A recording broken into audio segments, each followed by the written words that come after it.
എല്ലാവർക്കും നമസ്കാരം. നമ്മൾക്കൊക്കെ നമ്മളുടെ ഫ്യൂച്ചർ അറിയാൻ അല്ലെങ്കിൽ ഭാവി അറിയുവാൻ ഒത്തിരി താല്പര്യമാണല്ലേ. ഒരുമാതിരിപ്പെട്ട ആൾക്കാർക്കൊക്കെ നമ്മളുടെ ഭാവി എന്തായിത്തീരും, അല്ലെങ്കിൽ എന്താകും, അല്ലെങ്കിൽ നമ്മൾ ചെയ്യാൻ പോകുന്ന കാര്യം എന്താകും, അത് നല്ലതാണോ ചീത്തയാണോ, അതിനകത്ത് ജയമുണ്ടാവുകയോ ഉണ്ടാവുമോ, ഇങ്ങനെയുള്ള കാര്യങ്ങളൊക്കെ ഒന്ന് അറിയുവാൻ എല്ലാവർക്കും ഒത്തിരി ആഗ്രഹമാണല്ലേ. അതിന് പല സംവിധാനങ്ങളുണ്ട്. നമ്മൾ ലോകത്തിൻ്റെ കാര്യങ്ങളിലോട്ട് എടുത്തു കഴിഞ്ഞാൽ പല പല വിധത്തിലുള്ള കാര്യങ്ങളുണ്ട് അല്ലേ. നമ്മളെ പെന്തക്കോസ്തുകാരെ സംബന്ധിച്ചിടത്തോളം അല്ലെങ്കിൽ ക്രിസ്ത്യാനികളെ സംബന്ധിച്ചിടത്തോളം നമ്മൾ ആരോട് ആലോചന ചോദിക്കുന്നത്? നമ്മൾ ചോദിക്കും പ്രവാചകന്മാരെ തേടിപ്പോകും അല്ലേ. നമ്മൾ പ്രവാചകന്മാരോട് ചോദിക്കും എങ്ങനെയാണ് ഈ കാര്യങ്ങൾ, ഇന്ന ഇന്ന വിഷയങ്ങളുണ്ട്, അപ്പോൾ എങ്ങനെയാണ് ഞങ്ങൾ മുൻപോട്ട് പോകേണ്ടത്, എങ്ങനെയാണ് ഒരു തീരുമാനമെടുക്കുവാൻ പറ്റുന്നില്ല, അല്ലെങ്കിൽ ദൈവത്തിൻ്റെ ഹിതം എന്താണെന്നൊന്ന് പ്രാർത്ഥിച്ചിട്ട് പറയാമോ എന്നൊക്കെ നമ്മളിങ്ങനെ പ്രവാചകന്മാരോട് ചോദിക്കും അല്ലേ. മറ്റൊരു വാക്കിൽ പറഞ്ഞാൽ നമ്മളുടെ പെന്തക്കോസ്തു ഗോളത്തിൽ ഇന്ന് ഏറ്റവും കൂടുതൽ ഡിമാൻഡുള്ളത് പ്രവാചകന്മാർക്ക് അല്ലേ. ഒരു ഫാസ്റ്റിംഗ് പ്രെയർ വെച്ചാൽ ഒരു പാസ്റ്ററെ കൊണ്ടുവരുന്നു, അല്ലെങ്കിൽ പുറത്തുനിന്നൊരു ദേവദാസിനെ കൊണ്ടുവരുന്നു എന്ന് കേട്ടാൽ നമ്മൾക്കൊരു പ്രവാചകനാണെങ്കിലാണ് ഭയങ്കര ആവേശമാണ്. അന്ന് ആൾ കൂടും, ഒത്തിരി ആൾക്കാർ കൂടും. കാരണം നമ്മൾക്ക് ഈ പ്രവചനത്തിനോട് എല്ലാവർക്കും ഒരു താല്പര്യം തന്നെയുണ്ട്. ഇനിയിപ്പോൾ എന്തൊക്കെ പറഞ്ഞാലും ഒരു പ്രവചനം കേട്ട് കഴിഞ്ഞാൽ താല്പര്യപ്പെടാത്ത അല്ലെങ്കിൽ ഇഷ്ടപ്പെടാത്ത ആരുമില്ല. എല്ലാവർക്കും അതിനോട് താല്പര്യം തന്നെയാണ്. എന്നാൽ ഇതിനെ മുതലെടുക്കുന്ന ഒരു കൂട്ടവും ഇന്നുണ്ട്. ഓക്കെ, അതിലേക്ക് ഞാൻ വരാം. അതിനു മുൻപേ നമ്മൾക്കറിയാം ഈ ലോകത്തിലുള്ള മറ്റു മതങ്ങളിലോട്ട് എടുത്തു നോക്കിയാലോ, അവിടെയും ഒക്കെയുണ്ട് ഈ ഭാവി പറയുന്നവർ. കറക്റ്റായിട്ട് ഭാവി പറയുന്നവർ അവിടെയുമുണ്ട്, എല്ലാ ഇടങ്ങളിലുമുണ്ട്. ഇനി ഒരു വിശ്വാസിയും അല്ലാത്ത ഒരു തത്തമ്മനെ കൊണ്ട് ചീട്ടെടുപ്പിക്കുന്ന ഒരു അമ്മച്ചിയോ ഒരു അപ്പച്ചനോ ഒക്കെ ആണെങ്കിലോ അവർ പോലും ചിലപ്പോൾ പറയുന്ന ചില കാര്യങ്ങൾ സത്യമായിരിക്കും. എത്രയോ ആൾക്കാർ പറഞ്ഞ് കേൾക്കുന്നു അല്ലേ. അവർ പറഞ്ഞത് കറക്റ്റായിട്ടുണ്ട്. ചിലർ കൈനോട്ടക്കാരുണ്ട്, അപ്പോൾ അവർ പറഞ്ഞത് കറക്റ്റായിട്ടുണ്ട്. അങ്ങനെയൊക്കെ പറയുന്ന ഒത്തിരി കേട്ടിട്ടുണ്ട്. എന്ന് വെച്ചാൽ ഇങ്ങനെ ഫ്യൂച്ചർ, ഭാവി പ്രവചിക്കുന്നതൊക്കെ ഒത്തിരി പേർക്ക് ഇന്ന് അറിയാം. ഒത്തിരി പേര് ഇന്ന് ആ മേഖലകളിലൂടെ സഞ്ചരിക്കുന്നുമുണ്ട് എന്ന് നമ്മൾക്ക് മനസ്സിലാക്കുവാനായിട്ട് കഴിയും. ഓക്കെ, അപ്പോൾ നമ്മൾക്ക് ക്രിസ്ത്യൻ കോളത്തിലോട്ട് വന്നു കഴിയുമ്പോൾ നമ്മൾ ആഗ്രഹിക്കുന്നത് എന്താണ്? ദൈവത്തിൻ്റെ പരിശുദ്ധാത്മാവിൽ നിന്ന് ഒരാലോചന നമ്മൾക്ക് ലഭിക്കണം. അതാണ് നമ്മളെല്ലാം ആഗ്രഹിക്കുന്നത് അല്ലേ. ആ ഒരു ആഗ്രഹത്തെ മുൻനിർത്തിയാണ്, അല്ലെങ്കിൽ ആ ഒരു പരിശുദ്ധാത്മാവിൻ്റെ ഒരു ശബ്ദം കേൾക്കുവാൻ വേണ്ടിയിട്ടാണ് നമ്മൾ എങ്ങോട്ട് ചെല്ലുന്നത്? പ്രവാചകന്മാരുടെ അടുത്തോട്ട് ചെല്ലുന്നത്. എന്നാൽ പലപ്പോഴും നമ്മൾക്കറിയാം പ്രവാചകന്മാർ ഇന്ന് പെന്തക്കോസ്തു കോളത്തിൽ അല്ലെങ്കിൽ ക്രിസ്ത്യൻ കോളത്തിൽ ഒരുപാടുണ്ട്.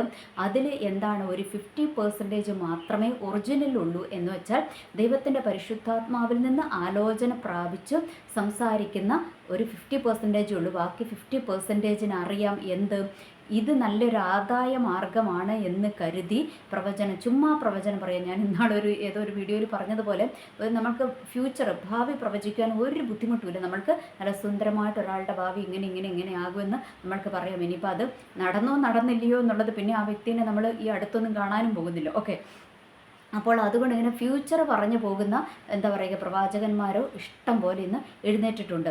അപ്പോൾ നമ്മൾ എന്ന് വെച്ചാൽ നമ്മളുടെ വിശ്വാസഗോളത്തെ അല്ലെങ്കിൽ നമ്മളുടെ ക്രിസ്ത്യൻ സമൂഹത്തെ, ക്രിസ്ത്യാനികളെ, മനുഷ്യരെ വളരെ പ്രതിസന്ധിയിലാക്കുന്ന ഒരു കൂട്ടരാണ് ആര്? ഈ കള്ളപ്രവചനം പറയുന്നവരെന്ന് നമ്മൾക്ക് മനസ്സിലാക്കുവാനായിട്ട് കഴിയും. കാരണം നമ്മളൊരു വഴി തിരഞ്ഞെടുത്തിട്ടുണ്ട്, ആ വഴിയിലൂടെ നമ്മൾ യാത്ര ചെയ്യണം, അതായിരിക്കും കറക്റ്റ്.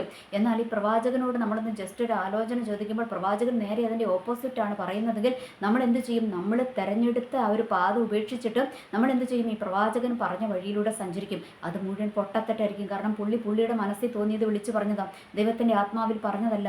അപ്പോൾ അത് എത്രമാത്രം ആ ഒരു വ്യക്തിയുടെ ജീവിതത്തെ സ്വാധീനിക്കും, എത്രമാത്രം ആ ഒരു വ്യക്തിയുടെ ജീവിതം തന്നെ തകർത്ത് കളയുമെന്ന് ഈ പറയുന്നവർ ആലോചിക്കുന്നില്ല. ഇവരെന്ത് വിചാരിക്കും? ഇവർ ചുമ്മാ ഒരു ഓളത്തിനങ്ങ് കുറേ പ്രവചനം പോലെ അങ്ങ് പറയും. ചുമ്മാ വരുന്നതൊക്കെ അങ്ങ് പ്രവചനമാണ് എന്ന് പറഞ്ഞിട്ട് അങ്ങ് പറഞ്ഞുകൊണ്ടിരിക്കും. അപ്പോൾ ഇത് ആൾക്കാർ വിശ്വസിക്കും. അപ്പോൾ ഇവർക്ക് പറഞ്ഞിട്ടങ്ങ് പോയാൽ മതി. അത് ഒരു കൂട്ടം ആൾക്കാരുടെ ജീവിതത്തെ അല്ലെങ്കിൽ അവരുടെ ഫ്യൂച്ചറിനെ തന്നെ ബാധിക്കുന്ന പൊട്ടത്തരങ്ങളാണ് ഞാൻ വിളിച്ചു പറഞ്ഞതെന്നും ചിന്തിക്കാനുള്ളൊരു ചിന്താശേഷിയുമില്ല. അങ്ങനെ ഒരു മാനുഷിക പരിഗണന പോലും ഇവർക്കില്ല. കാരണം ഇവർക്ക് എന്തിനു വേണ്ടിയിട്ട് അവർ പ്രവചനം പറയുന്നത്? ഞാൻ പ്രവാചകനാണെന്നറിഞ്ഞ് കുറച്ച് പൈസ ഉണ്ടാക്കണം, പിന്നെ എന്ത് വേണം? ഇവിടെ തന്നെ നിന്ന കാര്യം നടക്കുമോ? ഇല്ല, വിദേശ രാജ്യങ്ങളിലോട്ടൊന്ന് പോകണം. അപ്പോൾ ഇങ്ങനെ കുറച്ച് പ്രവാചകന്മാരെ വിദേശ രാജ്യങ്ങളിലോട്ട് ആൾക്കാർ വിളിക്കത്തുള്ളൂ, അല്ലാത്തവരെ ഒന്നും അധികം വിളിക്കത്തില്ല. കാരണം എന്താണ്? അവിടെയുള്ളവർക്കും അവിടെയുള്ളവരും എന്താണ് ആകപ്പാടെ ബുദ്ധിമുട്ടിലും സ്ട്രെസ്സിലൂടെയൊക്കെ കടന്നു പോകുന്നത്. അപ്പോൾ അങ്ങനത്തെ സിറ്റുവേഷൻ വരുമ്പോൾ ദൈവത്തിൻ്റെ ഒരു അരുളപ്പാട് കേൾക്കണമെന്ന് വിചാരിച്ച് തന്നെ അവർ വിളിക്കുന്നത്. പക്ഷേ ഇതിനകത്ത് പകുതിയും എന്താണ്, കൾട്ടാണ് എന്നുള്ളത് ഒരു യഥാർത്ഥമായ കാര്യമാണ്. അത് പലപ്പോഴും നമ്മൾക്ക് തിരിച്ചറിയുവാനായിട്ട് കഴിയുന്നില്ലല്ലേ. എന്നാലും നമ്മൾ പിന്നെയും പോകും. ഒരാൾ കള്ളനാന്ന് പറഞ്ഞാലും അവൻ പറഞ്ഞ ആലോചന നമ്മളുടെ ജീവിതത്തിൽ അല്ലെ, എത്ര അനുഭവങ്ങളുണ്ട്. നമ്മളോട് ഒരാൾ, ഒരു പ്രവാചകൻ ഒരു ദൂത് പറഞ്ഞിട്ട് അത് നമ്മളുടെ ജീവിതത്തിൽ നടന്നിട്ടേ ഇല്ല, അതിൻ്റെ 7 അയലത്ത് പോലും വന്നിട്ടില്ല. അങ്ങനത്തേതാണെങ്കിലും വേണ്ടില്ല, നമ്മൾ എന്ത് ചെയ്യും? വീണ്ടും ആ വ്യക്തിയുടെ അടുത്ത് പോയിട്ട് ഒരു നിർവാഹം അല്ലെങ്കിൽ വീണ്ടും ആ വ്യക്തിയുടെ അടുത്ത് തന്നെ പോയിട്ട് എന്ത് ചെയ്യും? പ്രാർത്ഥിക്കും, അല്ലെങ്കിൽ ഫോൺ വിളിച്ച് പ്രാർത്ഥിക്കും. എന്നിട്ട് ഇവരടുത്ത ദൂത് പറയും. അങ്ങനത്തെ കുറേ എണ്ണങ്ങൾ ഇതിനകത്തുണ്ട് എന്നുള്ളൊരു യാഥാർത്ഥ്യം നമ്മൾ തിരിച്ചറിയുക. അപ്പോൾ ഈ വീഡിയോയിലൂടെ ഞാൻ ഉദ്ദേശിക്കുന്നത്, നമ്മൾ അറ്റ്ലീസ്റ്റ് ഞാൻ മനസ്സിലാക്കിയ കുറച്ച് കാര്യങ്ങൾ പറഞ്ഞു തരാം. എങ്ങനെ ഒരു കള്ളപ്രവാചകനെയും ഒരു യഥാർത്ഥ പ്രവാചകനെയും മനസ്സിലാക്കാൻ പറ്റുമെന്ന് ഞാൻ കണ്ടെത്തിയ ഒരു ഇത് വെച്ചിട്ട് ഞാനൊന്ന് ജസ്റ്റ് പറഞ്ഞു തരാം. വചനത്തിലോട്ട് വന്നു കഴിയുമ്പോൾ നമ്മൾക്കറിയാം, ഫലം കൊണ്ട് വൃക്ഷത്തെ തിരിച്ചറിയാം എന്നുള്ളത് സത്യമാണ്. പക്ഷേ അത് എത്രത്തോളം നമ്മൾക്ക് പ്രാവർത്തികമാക്കുമെന്ന് നമ്മൾക്കറിഞ്ഞുകൂടെ. കാരണം നമ്മൾ ഈ പാസ്റ്റർമാരെ അല്ലെങ്കിൽ പ്രവാചകന്മാരെയൊക്കെ അവരുടെ ആ ഒരു പോളിഷ് ചെയ്ത ഭാവത്തെയും രൂപത്തെയും മാത്രമേ നമ്മൾ കാണുന്നുള്ളൂ. അവർ യഥാർത്ഥത്തിൽ എന്താണ് എന്ന് അവരുടെ കുടുംബത്തിലുള്ളവർക്കും അവരെ അടുത്തറിയുന്നവർക്ക് മാത്രമേ അറിയത്തുള്ളൂ. അതുകൊണ്ട് അത് അത്ര പ്രായോഗികമല്ല, അത്ര അതിനകത്ത് നമ്മൾക്ക് തിരിച്ചറിയാൻ വളരെ പ്രയാസമാണ് എന്നുള്ള കാര്യം സത്യമാണ് അല്ലേ. ഇനി അടുത്തത് എന്താണെന്ന് വെച്ചാൽ ഞാൻ പറഞ്ഞു തരാം. ഇപ്പോൾ നമ്മൾ ആരോടാണ് പ്രാർത്ഥിക്കുന്നത്? നമ്മൾ ദൈവത്തോടാണ് പ്രാർത്ഥിക്കുന്നത്. ദൈവത്തിൻ്റെ ആലോചനയാണ് നമ്മൾക്ക് വേണ്ടുന്നത് അല്ലേ, പ്രവാചകൻ്റെ ആലോചനയല്ല. പലപ്പോഴും ഞാൻ പ്രവാചകന്മാരെയൊക്കെ വിളിച്ച് പ്രാർത്ഥിക്കുന്ന കൂട്ടത്തിലാണ്. അപ്പോൾ ഞാൻ ഒരിക്കലും ഒരു ദേവദാസനെ വിളിച്ച് പ്രാർത്ഥിച്ചു. അപ്പോൾ എൻ്റെ കരിയറുമായി ബന്ധപ്പെട്ട ഒരു വിഷയമാണ്. അപ്പോൾ ഞാൻ സംസാരിച്ചു. അപ്പോൾ പുള്ളിയുടേതായ ഒരു ആലോചനയാണോ പറയുന്നതെന്ന് എനിക്ക് അങ്ങനെ അങ്ങ് തോന്നി. അപ്പോൾ ഞാൻ പുള്ളിയോട് ചോദിച്ചു, പാസ്റ്റർ ഇത് പാസ്റ്ററിൻ്റെ ആലോചനയാണോ ദൈവത്തിൻ്റെ ആലോചനയാണോ എന്ന് ചോദിച്ചു. അപ്പോൾ ആ മനുഷ്യൻ നല്ല മനുഷ്യനായതുകൊണ്ട് പുള്ളിയുള്ള സത്യസന്ധമായ കാര്യം പറഞ്ഞു, സിസ്റ്റർ ഇത് ഞാൻ എൻ്റെ ഒരു അഭിപ്രായം അങ്ങ് പറഞ്ഞതാ, ദൈവത്തിൻ്റെ ആലോചനയല്ലെന്ന് പറഞ്ഞു. ഞാൻ പറഞ്ഞു, പാസ്റ്ററെ എനിക്കത് വേണ്ട, എനിക്ക് പാസ്റ്ററിൻ്റെ അഭിപ്രായവും പാസ്റ്ററിൻ്റെ ഉപദേശവും എനിക്ക് വേണ്ട. എനിക്ക് വേണ്ടത് ദൈവത്തിൻ്റെ പരിശുദ്ധാത്മാവിൻ്റെ ഒരു ആലോചന എനിക്ക് വേണ്ടത്. അത് പാസ്റ്റർ പ്രാർത്ഥിച്ചിട്ടൊന്ന് പറയാൻ പറഞ്ഞു. ഓക്കെ, അപ്പോൾ അങ്ങനെയുള്ളവരുമുണ്ട്. എന്ന് വെച്ചാൽ നമ്മൾ എന്തെങ്കിലും ഒരു കാര്യം അങ്ങോട്ട് പറഞ്ഞു കഴിയുമ്പോൾ അതിന് അവരുടെ എക്സ്പീരിയൻസും അല്ലെങ്കിൽ മറ്റുള്ളവരുടെ എക്സ്പീരിയൻസും ഒക്കെ വെച്ചിട്ട് അതിനെക്കുറിച്ച് വലിയൊരു എസ്സേ അല്ലെങ്കിൽ ഒരു വലിയ പ്രഭാഷണം തന്നെ നടത്തുന്ന പ്രവാചകന്മാരുമുണ്ട്. അപ്പോൾ ഞാൻ എപ്പോഴും ചെയ്യുന്നത്, പണ്ടൊക്കെ ഞാൻ ഒരുപാട് കള്ളപ്രവാചകന്മാരുടെ വലയിൽ കുടുങ്ങിപ്പോയിട്ടുണ്ട്. എന്ന് വെച്ചാൽ ഒത്തിരി പേര് കള്ളപ്രവചനം പറഞ്ഞിട്ട് ആ വഴിക്കൊക്കെ നീങ്ങിയിട്ട് ഒത്തിരി വർഷങ്ങൾ എൻ്റെ ജീവിതത്തിൽ നഷ്ടമായിട്ടുണ്ട്. ഉള്ള സത്യം പറയാലോ, ഒത്തിരി വർഷങ്ങൾ എൻ്റെ ജീവിതത്തിൽ നഷ്ടമായിട്ടുണ്ട്. അപ്പോൾ അതിനുശേഷമാണ് നമ്മൾ എന്ത് ചെയ്തത്? ദൈവത്തോട് കൂടുതൽ അടുത്ത് പ്രാർത്ഥിക്കുവാനും ഒക്കെ തുടങ്ങിയപ്പം ഒത്തിരി ഇതിനകത്തൊന്നും ചെന്ന് ചാടാതെ ദൈവം സൂക്ഷിക്കുന്നുണ്ട്. ഓക്കെ, അപ്പോൾ ഞാനും നമ്മൾക്ക് എന്തെങ്കിലുമൊക്കെ പ്രത്യേകമായ ആവശ്യങ്ങളൊക്കെ വന്നു കഴിയുമ്പോൾ ഞാനും പ്രവാചകന്മാരെ വിളിക്കാറുണ്ട്. അപ്പോൾ വിളിക്കുമ്പോൾ ഞാൻ അതിന് മെയിനായിട്ടും ഒരു 2-3 പേരാണ് എൻ്റെ ലിസ്റ്റിലുള്ളത്. അപ്പോൾ ഞാൻ അവരെ വിളിച്ച് പ്രാർത്ഥിക്കും. അപ്പോൾ അവരെ വിളിച്ച് പ്രാർത്ഥിക്കുമ്പോൾ ഉള്ള കാരണം എന്താണെന്ന് വെച്ചാൽ, നമ്മൾ പ്രാർത്ഥിക്കുന്നത് ആരോടാ? പരിശുദ്ധാത്മാവിനോട്, ദൈവത്തോടാണ് പ്രാർത്ഥിക്കുന്നത് അല്ലേ. നമ്മൾക്ക് അരുളപ്പാട് വേണ്ടുന്നത് ആരാ? ദൈവത്തിൻ്റെ ഹൃദയത്തെ നമ്മൾക്ക് പൊഴിച്ചു തരുന്നത് ആരാ? പരിശുദ്ധാത്മാവ് അല്ലേ. അപ്പോൾ ആ പരിശുദ്ധാത്മാവിനെ എന്നെ അറിയാം, എൻ്റെ ആവശ്യങ്ങൾ അറിയാം, ഞാൻ എന്തിനാണ് വിളിക്കുന്നതെന്നും ഞാൻ ഈ ദൈവത്തിൻ്റെ ആലോചന ഈ പ്രവാചകനോട് ചോദിക്കുന്നത് എന്തിനാണെന്നും ആർക്ക് നന്നായിട്ട് അറിയാം? ദൈവത്തിൻ്റെ പരിശുദ്ധാത്മാവിനറിയാം, ദൈവത്തിനറിയാം അല്ലേ. അപ്പോൾ അതുകൊണ്ട് ഞാനിത് പ്രവാചകൻ്റെ അടുത്ത് വിവരിക്കേണ്ട കാര്യമുണ്ടോ? പാസ്റ്റർ ഇന്ന കാര്യമാണ് പാസ്റ്റർ, ഞാൻ അങ്ങോട്ട് പോകുന്നുണ്ട് പാസ്റ്റർ, അല്ലെങ്കിൽ ഞാനൊന്ന് അമേരിക്കയ്ക്ക് പോകുവാനായിട്ട് പ്ലാൻ ചെയ്യുകയാണ് പാസ്റ്റർ, അപ്പോൾ അതിൻ്റെ വിസയ്ക്ക് അപ്ലൈ ചെയ്തിട്ടുണ്ട് പാസ്റ്റർ, ഒന്ന് പ്രാർത്ഥിക്കും പാസ്റ്റർ എന്ന് പറഞ്ഞ് ഞാൻ വിളിച്ചു കഴിഞ്ഞാൽ ഈ ദൈവദാസൻ പ്രാർത്ഥിക്കും. ഇവർ പ്രാർത്ഥിച്ചു കഴിയുമ്പോൾ അവരെ തെറ്റ് പറയാൻ പറ്റത്തില്ല. അവർ പ്രാർത്ഥിച്ച് അങ്ങ് ചെന്ന് കഴിയുമ്പോൾ ചിലപ്പോൾ അവർക്ക് അവരുടെ ബുദ്ധി കൊണ്ടായിരിക്കും ചിലപ്പോൾ അവർ ആലോചന പറയുന്നത്. കാരണം വിഷയം നമ്മൾ ഓൾറെഡി പറഞ്ഞു കഴിഞ്ഞു. അപ്പോൾ അവർ പറയും, ഒന്നെങ്കിൽ പറയാം ചില തടസ്സങ്ങൾ, അമേരിക്കൻ വിസയൊക്കെ കിട്ടാൻ കുറച്ച് ബുദ്ധിമുട്ടാണ്. അപ്പോൾ അവർ പറയാം കുറച്ച് എന്താ പറയുക, ഒരു തടസ്സം കാണുന്നുണ്ട്, കുഴപ്പമില്ല പ്രാർത്ഥിച്ചാൽ മതിയെന്ന് പറയും. ചിലർ പറയും അത് കിട്ടുമെന്നൊക്കെ പറയും അല്ലേ. അങ്ങനെയൊക്കെയുള്ള ആലോചനകൾ നമ്മൾക്ക് കേൾക്കുവാനായിട്ട് ഇടയാകും. ചിലതൊക്കെ സത്യമായിരിക്കും കേട്ടോ, എല്ലാവർക്കും ഒരേപോലെ അല്ലല്ലോ ദൈവം പ്രവചനത്തിൻ്റെ ആ ഒരു കൃപ കൊടുത്തിരിക്കുന്നത്. അല്ല, പല വിധത്തിൽ കൊടുത്തിട്ടുണ്ടാകും. പക്ഷേ ഞാൻ പറഞ്ഞത്, ഞാൻ ചൂസ് ചെയ്യുന്നതാണ് പറഞ്ഞത്. ഞാൻ മിക്കപ്പോഴും നമ്മളുടെ നിർണായക വിഷയങ്ങൾ വരുമ്പോൾ ഞാൻ വിളിക്കുന്നതും ഒരു 2-3 ദേവദാസന്മാരെ വിളിച്ചിട്ട് ഞാൻ അവരോട് കാര്യം പറയത്തില്ല. അവരോട് അതങ്ങനെയാണ്, അവരെന്നോട് കാര്യം ചോദിക്കത്തുമില്ല, ഞാൻ കാര്യം പറയത്തുമില്ല. അവർ പ്രാർത്ഥിച്ചു കഴിഞ്ഞിട്ട് അവരിലൂടെ ദൈവത്തിൻ്റെ ആത്മാവ് നമ്മൾ ഏത് വിഷയത്തിനാണോ പ്രാർത്ഥിക്കുന്നത് അല്ലെങ്കിൽ നമ്മൾ ഏത് വിഷയത്തിലുള്ള ആലോചനയാണോ ചോദിക്കുന്നത് അതിന് വ്യക്തമായിട്ടൊരു ഉത്തരം അവരിലൂടെ തരും. അപ്പോൾ അത് നമ്മൾക്ക് 100% ഉറപ്പിക്കാം. എന്താണ് ഇത്? ദൈവത്തിൻ്റെ പരിശുദ്ധാത്മാവ് തന്നെയാണ് ആ വ്യക്തികളിലൂടെ സംസാരിച്ചതെന്ന് നമ്മൾക്ക് മനസ്സിലാക്കാം. കാരണം എന്താണ്, നമ്മൾ വിഷയം ആ പാസ്റ്ററിനോട് പറഞ്ഞിട്ടില്ല, അല്ലെങ്കിൽ ആ പ്രവാചകനോട് പറഞ്ഞിട്ടില്ല, അല്ലേ? വിഷയം ആർക്കേ അറിയത്തുള്ളൂ? നമ്മൾക്കും ദൈവത്തിനും മാത്രമേ അറിയത്തുള്ളൂ. ഈ മൂന്നാമതൊരു വ്യക്തിക്ക് അത് അറിയത്തില്ല. അപ്പോൾ അവരിലൂടെ ആ വിഷയം വെളിപ്പെട്ട് വരുവാണെങ്കിൽ അതിൻ്റെ അർത്ഥം എന്താണ്? ദൈവത്തിൻ്റെ പരിശുദ്ധാത്മാവ് തന്നെയാണ് അവരോട് സംസാരിക്കുന്നത് നമ്മൾക്ക് മനസ്സിലാക്കാനായിട്ട് പറ്റും. ഇനി ചില ദേവദാസന്മാർ പറയുന്നത് കേട്ടിട്ടുണ്ട്, നമ്മളൊരു വിഷയം ഹൃദയത്തിൽ എങ്ങനെ ആഗ്രഹിച്ചുകൊണ്ടിരിക്കുമ്പോൾ ചിലപ്പോൾ ദൈവത്തിൻ്റെ പരിശുദ്ധാത്മാവല്ലാതെ തന്നെ നമ്മൾക്ക് അനുകൂലമായിട്ട് പ്രവാചകനിലൂടെ അങ്ങനെ ഒരു അരുളപ്പാട് ഉണ്ടാകുമെന്നൊക്കെ കേട്ടിട്ടുണ്ട്. അതിനെക്കുറിച്ചൊന്നും എനിക്ക് ആധികാരികമായിട്ട് അറിഞ്ഞുകൂടാ.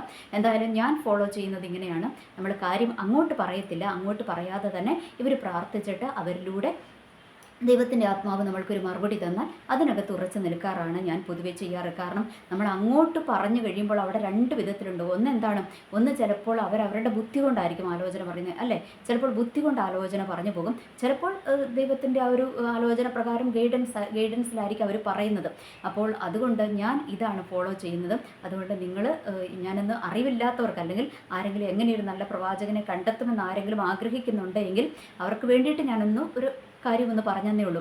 ഇനി അടുത്തത് നമ്മൾ മനസ്സിലാക്കേണ്ട ഒരു കാര്യമുണ്ട്. നമ്മൾ ഈ പ്രവാചകന്മാരെ വിളിച്ച് നമ്മൾ പ്രാർത്ഥിച്ചു കഴിയുമ്പോൾ, ഓർക്കുക, നമ്മൾ പ്രവാചകന്മാരെ വിളിച്ച് പ്രാർത്ഥിച്ചു കഴിയുമ്പോൾ അവർ പല വിധത്തിലുള്ള ആലോചനകൾ പറയും. എന്ന് വെച്ചാൽ അവർ മറ്റുള്ളവരുടെ എക്സ്പീരിയൻസുകൾ വെച്ചിട്ട് പറയും, അല്ലെങ്കിൽ വേറൊരാളുടെ അനുഭവങ്ങളിൽ നിന്നൊക്കെ ഇവർ സംസാരിക്കും എന്നുള്ളൊരു ഈ കാര്യം നമ്മൾ തിരിച്ചറിയുക. ഇനി അടുത്തത് നമ്മൾ ദൈവത്തോട് പ്രാർത്ഥിക്കുമല്ലേ, ദൈവമേ അങ്ങയുടെ കൃപാവരങ്ങളാലൊന്ന് നിറയ്ക്കണമേ, പ്രവചനത്തിൻ്റെ ആത്മാവിനാലൊന്ന് നിറയ്ക്കണമേ എന്നൊക്കെ പ്രാർത്ഥിക്കുന്നവരുണ്ട്. അപ്പോൾ ഇങ്ങനെ പ്രാർത്ഥിക്കുന്നവരും മനസ്സിലാക്കുക, പ്രവചനം പല വിധത്തിലുണ്ട്. അവർക്ക് ദൈവം ദർശനങ്ങൾ കാണിച്ചു കൊടുക്കും. മുൻപിൽ ദർശനങ്ങൾ കാണിച്ചു കൊടുത്തിട്ട് ആ ദർശനങ്ങളിൽ നിന്ന് തന്നെ ഇവർ സംസാരിക്കും. അത് ദൈവം കാണിച്ചു കൊടുത്ത ദർശനങ്ങളിൽ നിന്ന് ഇവർ സംസാരിക്കുന്നത്.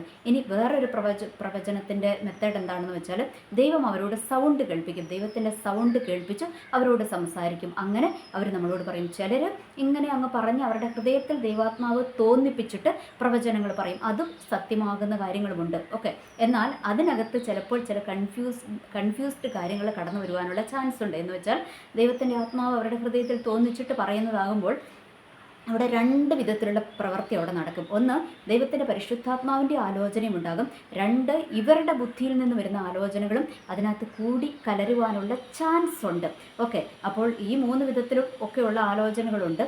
മെയിനായിട്ടും ഇങ്ങനെയാണ് പ്രവാചകന്മാരിൽ നിന്ന് നമ്മൾക്ക് കേൾക്കുവാനായിട്ട് കഴിയുന്നത്. ഓക്കെ, അപ്പോൾ ഞാൻ പറഞ്ഞു വരുന്നത്, ആരെങ്കിലും ഇങ്ങനെ പ്രവചനത്തിൻ്റെ ആത്മാവിനെ ഒന്ന് തരണമേ കർത്താവേ, അങ്ങയുടെ പ്രവചനാത്മാവിനാൽ എന്നെ ഒന്ന് നിറയ്ക്കണമേ എന്ന് ആരെങ്കിലും പ്രാർത്ഥിക്കുന്ന കൂട്ടത്തിലുണ്ടെങ്കിൽ നിങ്ങൾ ഇങ്ങനെ തന്നെ പ്രാർത്ഥിക്കുക. ദൈവമേ വ്യക്തമായ അരുളപ്പാട് എനിക്ക് തരണം. എന്ന് വെച്ചാൽ ഒന്നെങ്കിൽ കർത്താവെ അങ്ങ് എനിക്ക് വിഷൻ കാണിക്കണമെന്ന് വെച്ചാൽ ദൈവം എനിക്ക് ദർശനങ്ങളെ തന്ന് അത് മറ്റുള്ളവരോട് വിവരിക്കുന്ന വിധത്തിൽ, അതായത് ദൈവം എന്നെ ഇന്ന ഒരു കാഴ്ച കാണിക്കുന്നു എന്ന് പറഞ്ഞ് അങ്ങനെ വിവരിക്കുന്ന വിധത്തിലുള്ള ഒരു അഭിഷേകത്തിൻ്റെ നിറവ് എനിക്ക് തരണമേ എന്ന് പ്രാർത്ഥിക്കുക. ഇനി രണ്ടാമത് ദൈവമേ അങ്ങയുടെ സൗണ്ട് എന്നോട് കേൾപ്പിച്ചു കർത്താവെ അത് എനിക്ക് ഒന്ന് പറയുന്ന വിധത്തിലുള്ള ഒരു അഭിഷേകത്തെ തരണമേ എന്ന് പ്രാർത്ഥിക്കുക. ഇനി ചിലരെ ദൈവം എഴുതി കാണിക്കാറൊക്കെ ഉണ്ടല്ലേ, ചില പേരുകളൊക്കെ എഴുതി കാണിക്കുന്നതും ചില സ്ഥലങ്ങൾ എഴുതി കാണിക്കുന്നതൊക്കെ അങ്ങനെയൊക്കെ പറയുന്നത് കേട്ടിട്ടുണ്ട്. ഓക്കെ, അപ്പോൾ ഇങ്ങനെ നമ്മൾ പ്രാർത്ഥിക്കുന്നത് മെയിനായിട്ട് നമ്മൾ എന്ത് പ്രാർത്ഥിക്കണം? ദർശനങ്ങൾ കണ്ടിട്ടുള്ള പ്രവചനം.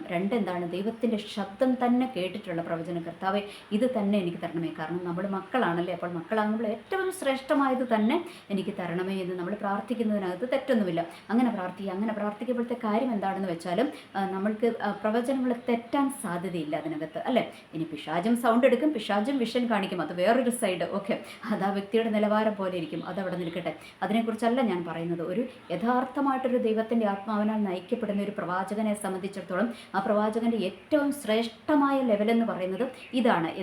എന്താണ്?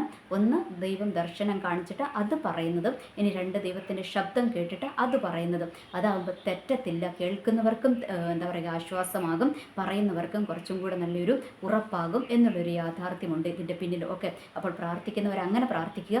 നിർണായക ഘട്ടങ്ങളിലെ നമ്മൾ ആലോചനയ്ക്ക് വേണ്ടി ദൈവസന്നിധിയിൽ ഇരിക്കുമ്പോൾ നമ്മൾക്ക് പ്രാർത്ഥിച്ചിട്ട് ഉത്തരം കിട്ടുന്നില്ല, അല്ലെങ്കിൽ നമ്മൾക്കൊരു ഗൈഡൻസും കിട്ടുന്നില്ല എന്ന് തോന്നുമ്പോൾ നമ്മൾ പ്രവാചകന്മാരെ ആശ്രയിച്ചാൽ മതി. അങ്ങനെ ആശ്രയിക്കുമ്പോൾ നമ്മൾ അങ്ങോട്ട് കാര്യം പറയാതെ തന്നെ നമ്മളുടെ ഹൃദയത്തിൽ നമ്മൾ എന്താണ് ആഗ്രഹിക്കുന്നതെന്ന് ഇങ്ങോട്ട് പറയുന്നവരെ സെലക്ട് ചെയ്യുവാനായിട്ട് നമ്മൾ പ്രത്യേകം ശ്രദ്ധിക്കുക. എനിവേ, എല്ലാവർക്കും നല്ലൊരു ദിവസം ആശംസിക്കുന്നു. നന്ദി, നമസ്കാരം.